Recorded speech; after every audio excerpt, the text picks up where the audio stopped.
So good evening, everyone. My name is Shreyash, and I work as Health Executive in KBS Certification Services. The main agenda of today's webinar is to provide an overview of the ISO 27001 2022 version lead auditor course. So before we begin with webinar, let me give a brief introduction about the KBS Certification Services to you all. So KBS Certification Services Limited is a globally recognized organization specializing in certification, assurance, auditing, and sustainability services. Established in 2005, the company began its journey with a clear vision to deliver world-class certification services that promote trust, transparency, and sustainable business practices across industries. Over the past 2 decades, KBS has evolved from a small, ambitious team into a leading international services provider, operating in more than 60 countries with offices across seven countries, including India, UAE, Singapore, and Indonesia. The organization has built a strong reputation by consistently delivering high quality services in areas such as quality management, environment sustainability, climate change, health and safety, etc. Driven by its core values of trust, commitment, quality, transparency, and integrity. KBS Certification Services Limited continues to lead in the field of sustainability and certification, empowering organizations to navigate complex regularity environments and contribute to more sustainable future. I know everybody is having a busy schedule, so I won't be taking much of your time. So I will directly over to our trainer, which is Mrs. Richa Goel. Now over to you, ma'am. Thank you so much, Shreyas. Hello, everyone. So we are here for a quick overview about ISO 27001 today. Just going to share my screen very quickly.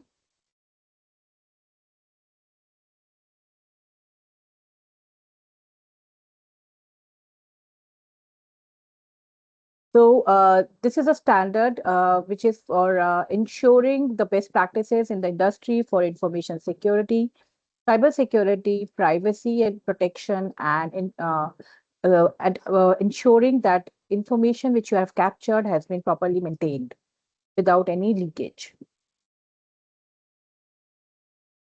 Today, we are going to quickly cover a few of the very important topics, how we are going to move from 2013 version to 2022 version. What are the new things? What are the different components of this particular standard? The risk-based approach, which is based on this standard, then enhancing the cyber resilience, the importance of cyber resilience. Along with that, we are going to talk about how 27001 is going to support cyber resilience, which is a key topic and key concern in today's environment. We will also talk about the step-by-step process, how we can achieve this particular standard and ensure the conformity of this particular requirements. We will also talk about the integration of this standard with the other management standards and how easily it can be adaptable. At the end, we are going to talk about the benefits of having this particular standard.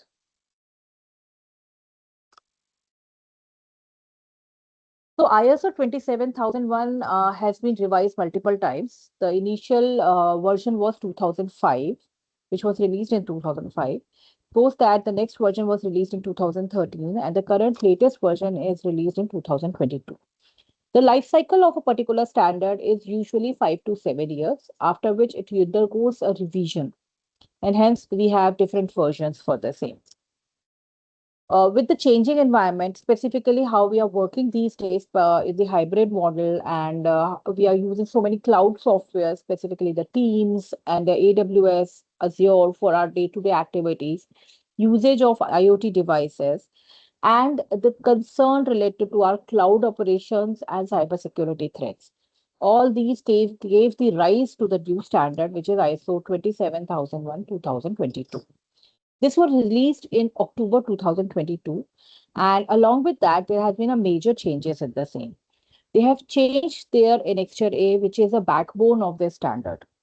So Annexure A contains certain best practices, which helps the organization to any of these threats related to cybersecurity, information leakage, leakage of personal information. All these are catered under Annexure A controls. So the Annexure A controls has been restructured completely this time. When we say they have been restructured, the new structure is having four themes. These four themes are organizational theme, people theme, physical theme, and technological theme. That means their controls has been divided into these four categories. Controls which need to be implemented across the organization comes under organizational theme. Controls which are specific to people management comes under people theme. Controls related to physical security comes under physical theme, whereas controls related to technological safety that comes under technological theme. Total, there are now 93 controls. Earlier, it was 114 controls. Some controls have been merged, certain are updated, but none of them have been removed. Majorly, they have merged certain controls which are redundant in nature. There has been 11 entirely new controls introduced this time to cater the needs of the today's environment, specifically post 2020. Like the hybrid model we work in, the cloud services we use. So our way of using the cloud services has changed and our supplier management has changed. So hence those services are also included under these 11 controls. Along with these 93 controls, there are certain clauses which are mandatory to implement. These are known as core clauses. These clauses start from clause number 4 to clause number 10. The question is, what is clause number 1, 2, and 3? Then clause number 1, 2, and 3 are more of a informative clauses. We do not require to implement them, but clause number 4 to 10 need to be implemented. It is mandatory in nature. These also undergone certain revisions, but they are minor editorial changes under these controls, these clauses. I'm sorry. So the new version is more flexible, future ready, especially the way we are working these days. It is adaptable. It is actually taking care of the way we are working and ensuring the gaps which were there because we are working from home, we are working in the different models now. That has also been catered. The risks related to that has been catered into the new standard.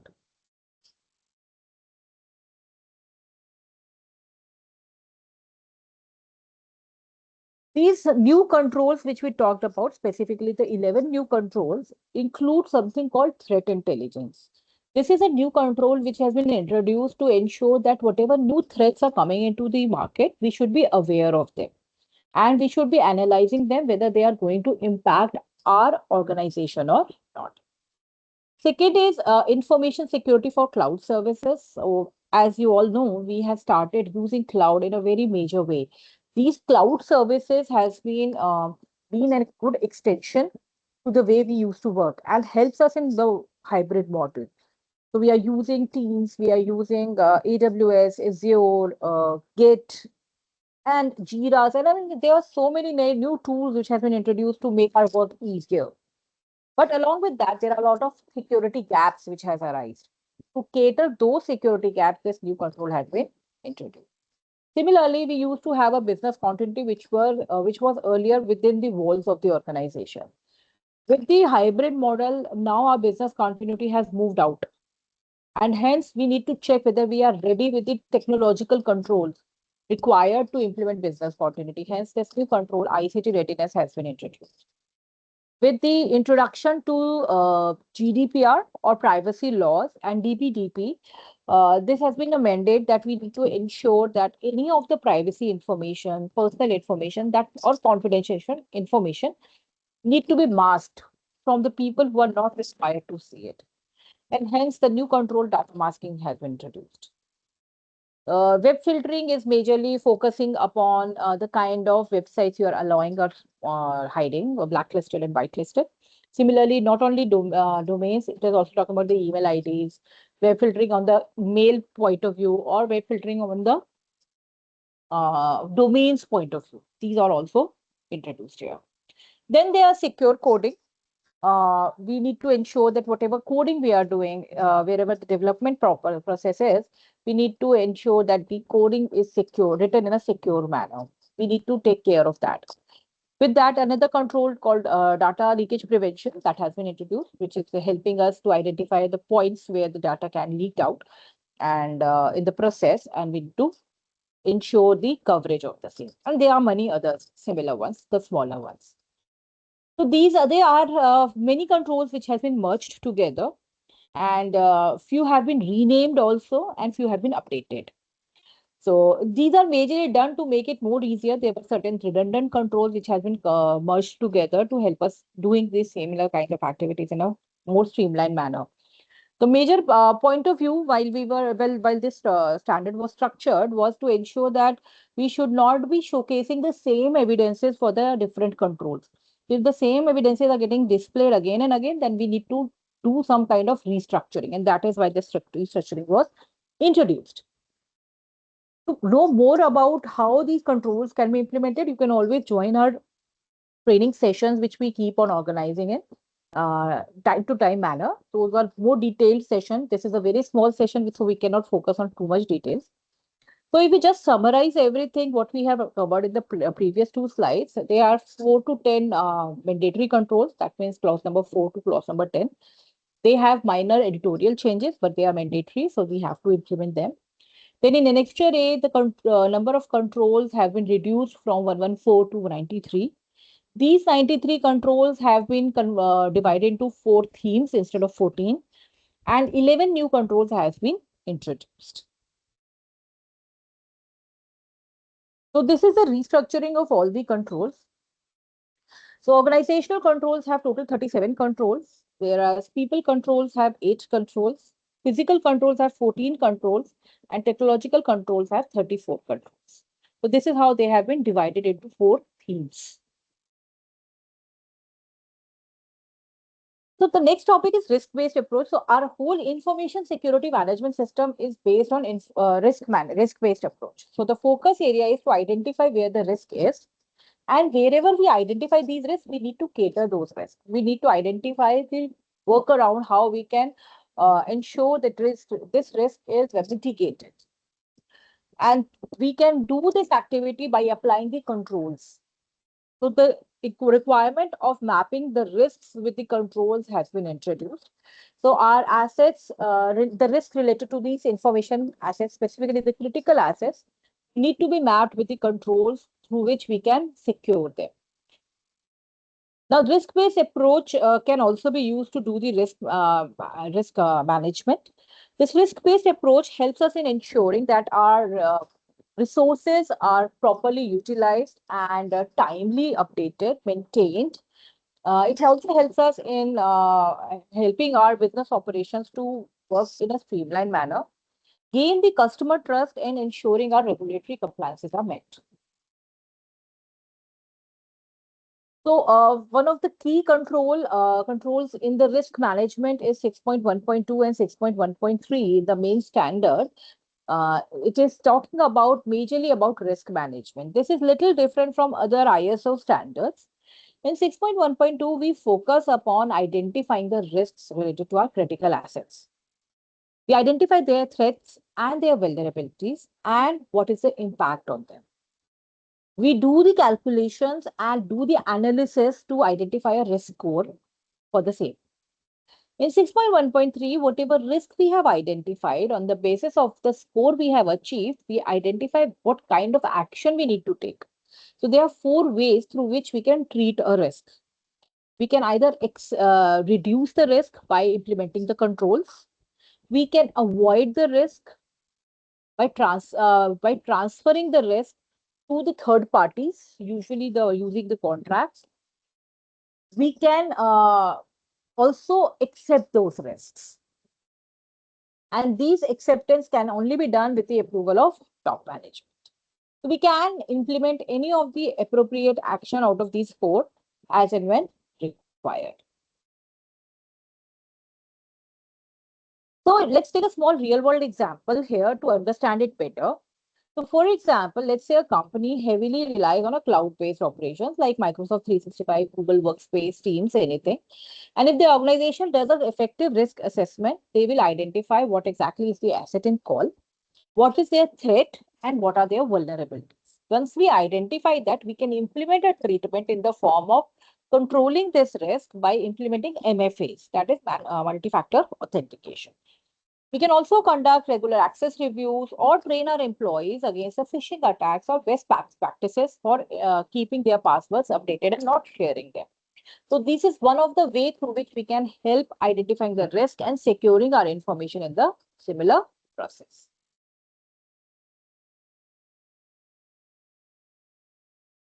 Now, one of the key factor or key pointer with the information security is the cyber resilience. So we all know in this today's world, we have a lot of cyber related activities happening. We have everything on cloud. We are accessing everything through our mobile phones. We are trying to do our work from home. We are working in a hybrid models. We hardly go to the offices 1 or 2 days a week. Now, this opens up a lot of gates. Till now, all our data was being accessed within the walls of our organization because we were accessing our systems once we are inside the office. So it was easy to control the information at that end. But now, in the new culture, we are accessing that information in open. So it may be possible that our employees are either sitting in a cafe working on the confidential data or sitting at home or in any public place. So this opens up a door for leakage of information and data breaches. Then ransomware attacks has been a very key pointers or key threat happened in the in the world in the last few years. To counter all of them, cyber resilience is one of the key factors through which we can prepare ourselves to respond back to such kind of attacks and then recover from them. For that, we need to have a process in place where any of such incidents need to be noted down. A proper incident management has to be laid out to understand how this incident happened, do a complete root cause analysis, then proactively understand if some other organization or our competitors have faced a similar kind of issue in the market, then how we can be ready for it before it impacts us and how we can respond in case if something goes like that. In case, by God forbid, something happens in the organization because of the impact of the cyber attacks, then how quickly we can bounce back to ensure there will be minimal disruptions on our operations. So all these things are helpful when we try to implement the annexure A of ISO 27000. This helps us in identifying and ensuring that we are safeguarding ourselves and ensuring there will be minimal impact on the organization in case any such thing happens. Now, ISO 27001 2022 helps us in implementing such kind of robust systems. And how we can do it? Because it has been designed to help us in identifying the risk first and then implementing the controls. It has a very nicely detailed incident management process laid out, which helps us in tracking our incidents, understanding our incidents, a proper analysis getting done, and be ready for interactive. Also, we have a ICT readiness available within this particular standard itself, which helps us in documenting the any kind of such incidents, and helping us in recovering from them. This particular standard can very easily be integrated with another ISO standard, which is dedicated for business continuity, which is ISO 22301. Along with that, ISO 27001 also gives us a complete detailed alignment with the compliance related standards like GDPR, which is for privacy of information, HIPAA, which is again securing the information of patients, then NIST cybersecurity framework, which has been detailed out by the Department of Defense of US. So our requirements or our controls of ISO 27001 are completely aligned with the requirements of GDPR, HIPAA, and NIST, which helps us in implementing multiple standards, multiple compliances along with ISO 27001, which is the biggest advantage of implementing this particular standard. Now, let us look at the step-by-step roadmap of how we can achieve ISO 27001 2022 conformity. First, it is very important to prepare for training to qualify the teams. So whoever are employees who are going to implement this particular standard or monitoring this standard, they need to get trained for this particular requirements of the standard. With that, it is also important to get a management commitment. They should be, the top management need to be involved. They should be completely having our support for from financial as well as monitoring point of view. Then post that, once we identify the team need to understand what exactly are the requirements and how we can implement it. uh, it is very good to appoint one information security team. This helps us in streamlining the process and getting the work done in a systematic manner.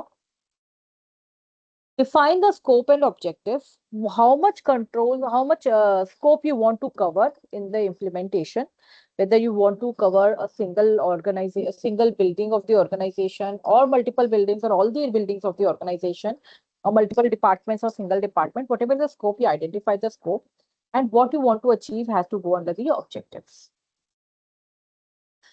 Post that, it is important, then you should go ahead and do the risk assessment, the risk treatment on the systems, and identify the controls applicable for the organization, and create a statement of applicability, which is one of the mandatory documents. Establish the control objectives, what exactly you want to implement, what controls are applicable for the organization, and develop and document the ISMS. Whatever procedures, policies, and processes required for the same need to be deployed.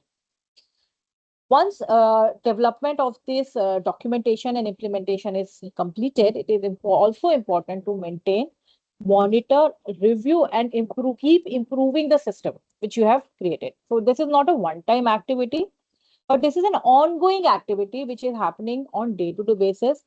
On every year, we need to keep on monitoring it. It is an ongoing cycle.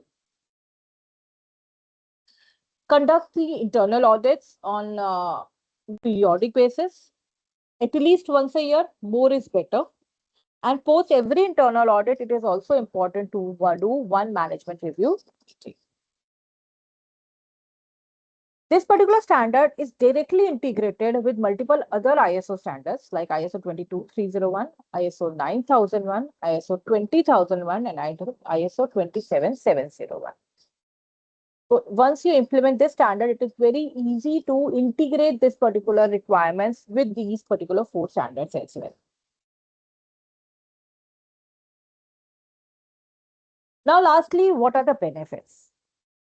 So once we implement ISO 27001, from the organization point of view, the organizations always get a competitive edge in the market. They also get their stakeholders' trust because they know that their data with the organization is safe. It is not going to misuse. It also talks about the regulatory alignment, how we ensure that our regulatory requirements have been met, and helps us in reducing our cyber insurance premiums. It also helps us in improving our internal controls and governance. We know where are the flaws and we can fix them. At the individual level, it helps you guys in the career growth. It gives you a credibility in the market. It is one of the very much required in-demand expertise, specifically in the domain of risk and compliances, GRC departments. And it has a very great role in the governance teams, audit teams, as well as in cybersecurity. So this is one of the preferred standard for the same.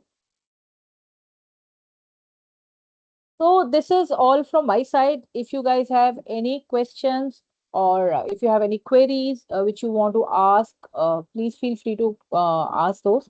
If I can help you with that, I would be happy to give you the inputs.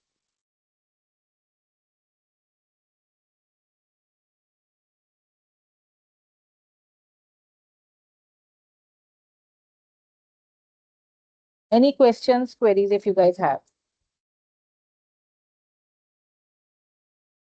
You can use the chat window if required. You can type in your comments or you can type in your queries in the same as well.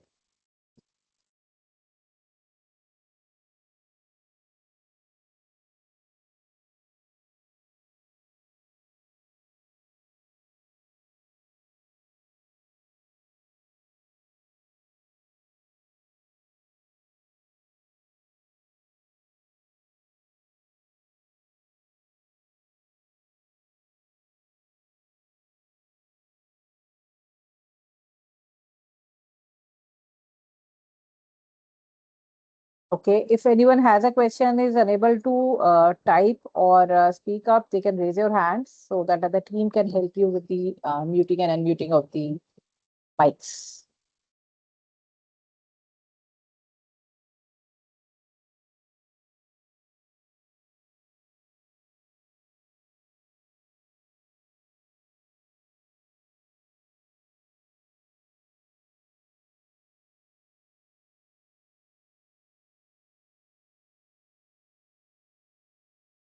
Okay, then I guess I can pass on the call back to Amit.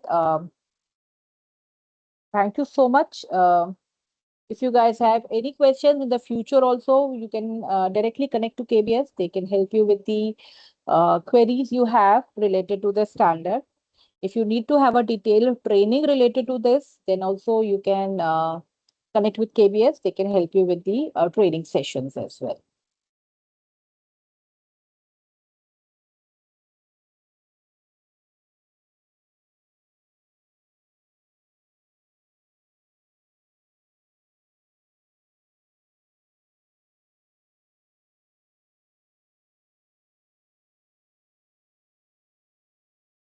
Okay.